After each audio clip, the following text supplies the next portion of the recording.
Hello, everybody. I am Trisha Goldsborough, the marketing coordinator here at Friendship Community. Today, I am honored to be speaking with Corey and Andrea Landreth. These are the parents of Trent, who is better known as Drawings by Trent on social media. Trent is just an incredibly talented artist who can create drawings in seconds, often taking requests from his 6 million plus fans online. We are thrilled to have Trent and his parents as our keynote speakers at the 23rd annual art auction. And now I will turn it over to you guys. Tell me a little bit more about yourselves. Well, first of all, Trisha, we're super excited to be joining all of you in Lancaster. I'm Andrea, I'm Trent's mom, and we have 4 children. Trent's the third, and truly believe that our children are who they are today because of Trent. They all have a special place in their heart for people who are unique, people who are different, and he's just been a very positive person to have in our family. And even though it's been difficult for him. So Trent was diagnosed with severe or classic or non-speaking autism at 2 years old. And it wasn't so bad at 2 years old, but as he got older, some of those struggles became more obvious. But around 5, I think he began getting pretty aggressive and violent. I'd say 4. 4. Yeah. And so we dealt with that for a long time until he was in his probably late teens before it mid-teens. We got it under control. But so our kids lived through that. What people see of Trent on social media now, we get a lot of comments about how cooperative he is and how he just kind of goes with the flow or whatever, but it was a long time coming. Yeah, and that's not always the case. Yeah. And we choose not to show those hard times on social media because he would not like that. He doesn't like it that he loses control sometimes. And what kind of advice would you have for somebody who just recently learned that their child has a diagnosis of autism? One of the things I talk about is that, and people probably get sick of hearing me say it, but there was nothing better for our family than to have other siblings. We know a lot of people who have one child with high needs or special needs, and they just said, this is a lot, we're not having anymore. But I really felt like having a child after Trent even was so good for him because they met some milestones together very, very young, like they potty trained at the same time. And it was kind of Trent's first playmate. Mm-hmm. And I just, like I said, it's been good to have him in our family. It's formed our children into who they are and us too, I'm sure. But I encourage families to have more kids, I know it's scary. It's a big decision, but it probably helped that we already had 2 kids before him. So it wasn't scary for us to have another child. So speaking of that, on kind of the back end of it, kind of looking back and being able to say, that was a good thing. You have to know going into it that life can be really challenging. And there were times that it was difficult, not just between the siblings, but difficult for us. And just, that it just affects everybody in the family. But I think ultimately, as you look back on it, you're like, that was a really good thing and had a big impact. I think what I would say to parents of newly diagnosed kids is don't determine your child's future today. Because the things that you're facing today might change. And life is hard. They might get worse, but it can also get better. And you just never know where a child is going to end up if you give them the the love and the support that they need to thrive. And also another thing that I think is really important to remember is that everything passes.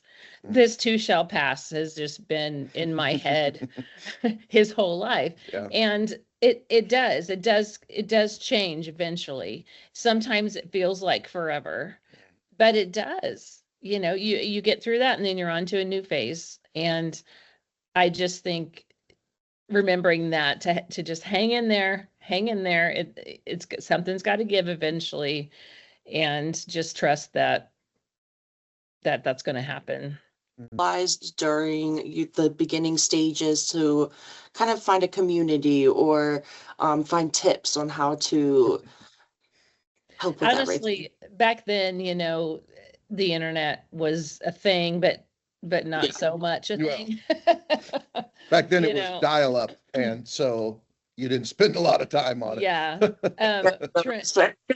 Trent didn't sleep very much at all the first 4 years of his life. Yeah. And it was really, really, really rough. And there were like chat boards on, not social media, but online. And I threw out a question about, my child doesn't sleep. Does anybody recommend medication or something? This was after how long? This was after almost a year, I think, of him not sleeping hardly at all. He was 4. And us taking turns sleeping on the couch in the living room because we were afraid he might get out of his room and get out of the house in the middle of the night. So anyway, it was bad. My point is, I threw this question out and I mentioned medication, and I got so much hate back about that, because they're like, how dare you consider poisoning your child with medication? It was awful, and it scared me off of online. Yeah. So fair. But the one response you did get. But I did get a response about melatonin, and we talked to our doctor and we tried it, and it worked. The first night we gave it to him, he slept 8 He was asleep at 9 o'clock, and we were like, what's happening? Yeah, it was crazy. Resources that you guys utilized during the beginning stages to kind of find a community or find tips on how to help with everything? Honestly, back then, the internet was a thing, but not so much a thing. Back then it was dial-up, and so you didn't spend a lot of time on it. Yeah. Trent didn't sleep very much at all the first 4 years of his life. Yeah. And it was really, really, really rough. And there were like chat boards on, not social media, but online. And I threw out a question about, my child doesn't sleep. And I mentioned medication, and I got so much hate back about that, because they're like, how dare you consider poisoning your child with medication? It was awful, and it scared me off of online. Yeah. So fair. But the one response you did get. But I did get a response about melatonin, and we talked to our doctor and we tried it, and it worked. The first night we gave it to him, he slept 8 hours. He was asleep at 9 o'clock, and we were like, what's happening? Yeah, it was crazy. Close friends and things who were supportive to us was church. Yeah. Yeah. That's absolutely wonderful. And I think having Trent in church at such a young age, and you know how church people are. When you bring a baby in, especially back in the 90s. In the 90s, babies just got passed around. And so, Trent from birth was just handed around to different people at church, because we were both involved in working and doing things. And I think that really, I think that more than maybe anything else helped him develop the ability to be around people. You discover Trent had this extraordinary artistic talent? About the time he was diagnosed. Yeah. In his twos. I think it was a little before then, actually, because I feel like that first meeting he was drawing on something Yeah, at for the for office. the doctor. Yeah, Yeah. I think you're right. So Yeah. early twos probably. But I mean, I'm sure there was time that it kind of developed into being really good, but I only remember it ever being really good. Well, when a 2-year-old picks up an ink pen and draws on a piece of paper and you know what they're drawing, Yeah. I mean, that's just not normal. Yeah. Yeah. When he was little, there were drawings everywhere. I mean, and he picked up phone books first. We all had phone books around, and that's still his favorite canvas to draw on is a phone book. Yeah.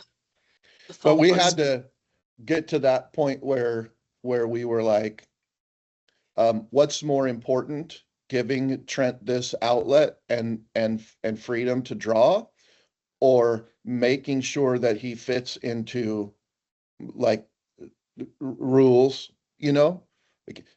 like most of the time you wouldn't let your kid draw on the walls at your house, but Trent did 3 foot up all around our house. I mean, we didn't encourage it.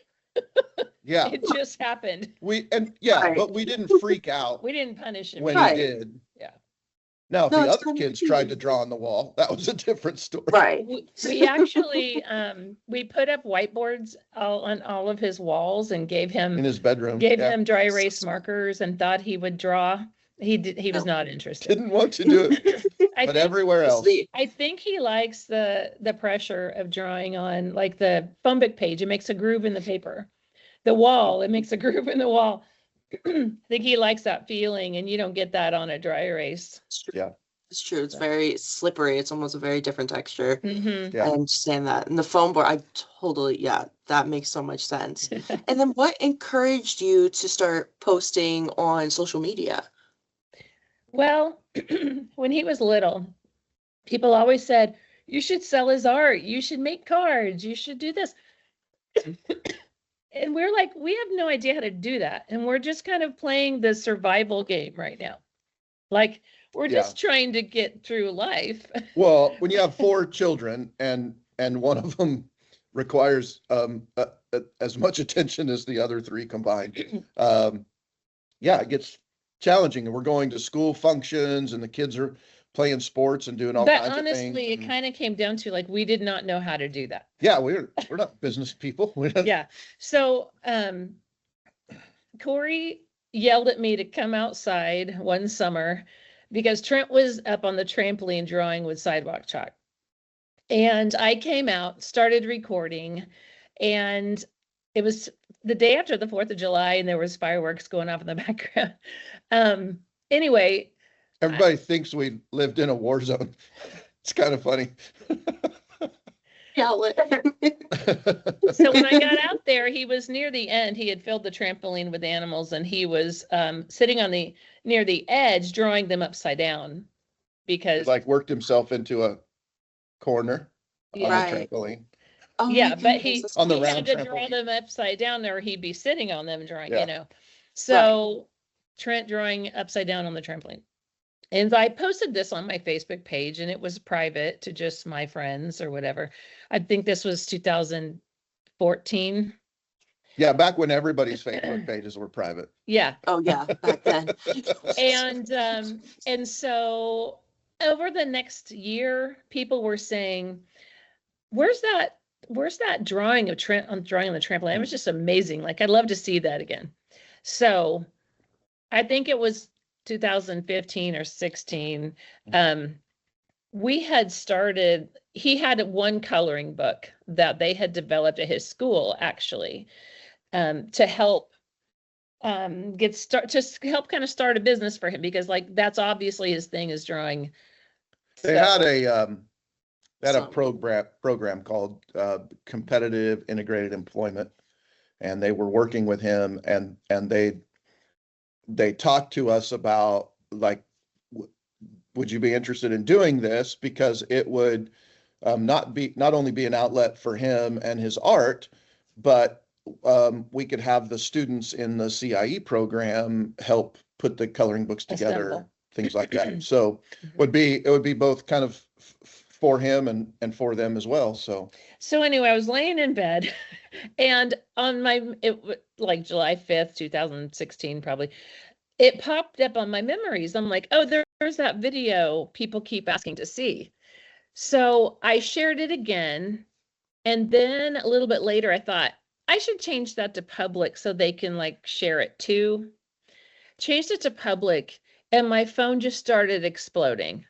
Just bing, bing, bing, bing. And it literally like went around the world in a day. It was insane. It was off my personal account. And they started buying things. We did have a website. On the website. People from all over the world start messaging Andrea. Yeah. I had like 200 messages a day for a while. Where can we get, his art? But do you have anything? But we did have a website, and on it was the one coloring book and prints. Yeah. And that's all that was on it. But it was crashing and crashing and crashing. It was like a free Square site. Oh yeah. Yeah. Because I don't know. What do you do? So for about a month, we were mailing like 40 packages a day. And then it just stopped cold turkey. And that was, like I said, like 2016. We did not understand how social media worked for running a business at that time. We had kids getting married and still had kids in school, and we were busy. And it was very early in social media. I don't think anybody knew the ideas. And he had a page. He had a Facebook page, and it had risen to like 42,000 followers. And it kind of stayed there. So there was a little bit of a fan base at that time. Yeah, for sure. And then about 5 years later, after we COVID, just didn't do anything with it. Yeah, we didn't really do it. And I didn't understand, like, you have to post every day. Right. I didn't understand that. So August of 2021, I had been watching TikTok. It was right after, we had done some in-person events where we'd set up a booth at like craft fairs and different things. And people always came by, oh my goodness, is this the guy? Some of those went really, really well and sold a lot, but that was, the website wasn't really doing anything. And, we had boxes of shirts at that point, because we had a couple of shirts by then, boxes of shirts that had cobwebs in them, spiders in there. That doesn't happen anymore, by the way. It doesn't happen anymore, but so people are into that. Yeah. So I told Corey, I said, okay, we were laying in bed. I said, either we let this go and forget it all, or we try to hit it hard. And so I said, I'm going to start a TikTok. We actually had started a podcast at that time, and I was going to start the TikTok to promote the podcast. That was kind of the goal. We thought everything else had run its course. We couldn't do in-person events because of COVID. And so the website was costing us more money every month than we made in sales. Yeah. So, So I started the TikTok, and just within the first few days, we had viral videos. I mean, millions of views on videos. And TikTok, we hit 1 million on TikTok by Christmas. It was 19 weeks. Same year. 19 weeks. It's amazing. And that's amazing. And so then I'm like, well, I could be posting what I'm posting on TikTok on Facebook. So I did that. And then Facebook started growing fast. And then we had an Instagram account that my daughter had started. And I'm like, well, let's just join that in there. Right. And so now he has over 1 million crashed on all our those website platforms. And we had to like start all over and get a new platform and just everything. But I've literally posted at least 6 days a week, usually every day, since then.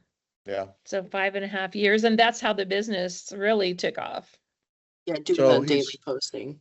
Mm-hmm. Yeah. Mm-hmm. So he now is just under 7 million, I think. Mm-hmm. That's between incredible. TikTok, Facebook, Instagram, YouTube. Yeah. That's like a small country. That's I know. That's incredible. That's so awesome. And do you Do you remember how he handled the whole idea of being viral? Like, was that something that, You did he know, like it? Did he not? I logged his socials into his iPad. And Yeah, for a while, I tried to get him to get on there and look at what we were doing and watch it. And he's never been interested. really. Yeah. So humble. He knows he's famous. He Yeah, knows, it's not, he's not fazed that people come up and want their picture with him and tell him he's great. yeah, You that's know, awesome. he thinks Yeah, that's normal for him. I So, love that. and he loves the meet and greets where Mhm. he meets his fans, and he handles it all so great, even if it's packed in there. And so Yeah. I think he does know and feels some pride in that. And, it's hard to know, but the way he acts is that he enjoys it. Giving your child the freedom to not do things that they don't like to do, and also encouraging them that there are times they need to do things that they don't really like to do, because that's a part of growing up. And none of us like 100% of our job 100% of the time. So, we deal with those same things with Trent. There are times that he doesn't really want to do all the things that we're doing. We just try to really watch his body language and to know when he's just like, I don't want to do that right now, versus I'm not going to do that. Like if you have a person with autism in your life, you probably have discovered if they don't want to do something, there is nothing you are going to do to make them do it. And so, we sometimes get some people who say, "Oh, you're making him do this or that," and we just chuckle, like, if you only knew.